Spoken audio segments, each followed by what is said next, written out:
তো আজকে পড়ালাম বাকি হাইপারটেনশন পার্ট, যেমন হচ্ছে কজেস অফ হাইপারটেনশন। এখানে হচ্ছে প্রাইমারি হাইপারটেনশন বা সেকেন্ডারি হাইপারটেনশন। প্রাইমারি হাইপারটেনশনের ডিউ হচ্ছে আননোন কজ, কিন্তু কিছু কিছু এক্সাম্পল দেখা যায় ফ্যামিলি হিস্ট্রির ক্ষেত্রে বা স্ট্রেস, ওবিসিটি বা স্মোকিং বা আলোর ডায়েট থাকলে প্রাইমারি হাইপারটেনশন দেখা যায়। সেকেন্ডারি হাইপারটেনশন ডিউ টু হচ্ছে আদার্স ডিজিজের জন্য যখন হাইপারটেনশন, যেমন হচ্ছে সেকেন্ডারি কজেস ফিওক্রোমোসাইটোমা।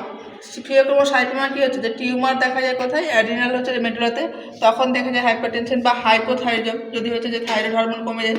কুসিং ডিজিজ দেখা যায়, তাহলে স্টেরয়েড লেভেল বেড়ে যায় তখন, বা ইনক্রিজ আইসি বা সিস্টোলিক ব্লাড প্রেশার ইনক্রিজের ক্ষেত্রে কি দেখা যায়, সেকেন্ডারি হাইপারটেনশন দেখা যায়। Then sign and symptoms of hypertension, maximum হচ্ছে পেশেন্ট হচ্ছে অ্যাসিমটোম্যাটিক। সাম পেশেন্টের ক্ষেত্রে দেখা যায়, যেমন কিছু কিছু সাইন সিমটম দেখা যায় পেশেন্টের ক্ষেত্রে অক্সিপিটাল হেডেক বলবে, মাথার পেছনের দিকে ব্যথা করছে, চেস্ট পেন হবে, বুকে ব্যথা করবে, হার্ট রেট বাড়বে। এপিস্ট্যাক্সিস হচ্ছে নোজ ব্লিডিং, মানে পেশেন্টের ক্ষেত্রে হচ্ছে নাক দিয়ে রক্ত পড়বে, ভার্টিগো দেখা যাবে, বা ডিজিনেস পেশেন্টের ক্ষেত্রে দেখা যাবে। ব্লাড ভিশন দেখা যাবে, আবছা দেখবে। আই রেটিনা হচ্ছে কটন উল অ্যাপিয়ারেন্স স্পট দেখা যাবে। এই সমস্ত সাইন সিমটম কী হয়, হাইপারটেনশন পেশেন্টের ক্ষেত্রে দেখা যায়।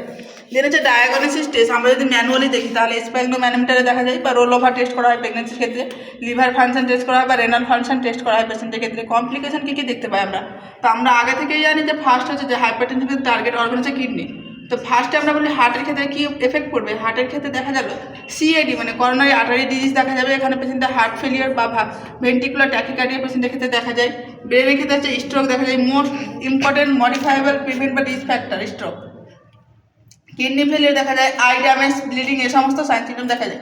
ম্যানেজমেন্ট অফ হাইপারটেনশন আমরা কীভাবে ম্যানেজমেন্ট করবো, ফার্স্ট যেটা হচ্ছে রেস্ট, লাইফস্টাইল মডিফিকেশন করতে হবে পেশেন্টকে, যেমন হচ্ছে বলতে হবে যে সল্ট রেস্ট্রিক্টেড ডায়েট, বা পেশেন্টকে যোগা এক্সারসাইজ বা ব্রিস্ক মানে আস্তে আস্তে হাঁটতে হবে 45 মিনিট পার ডে।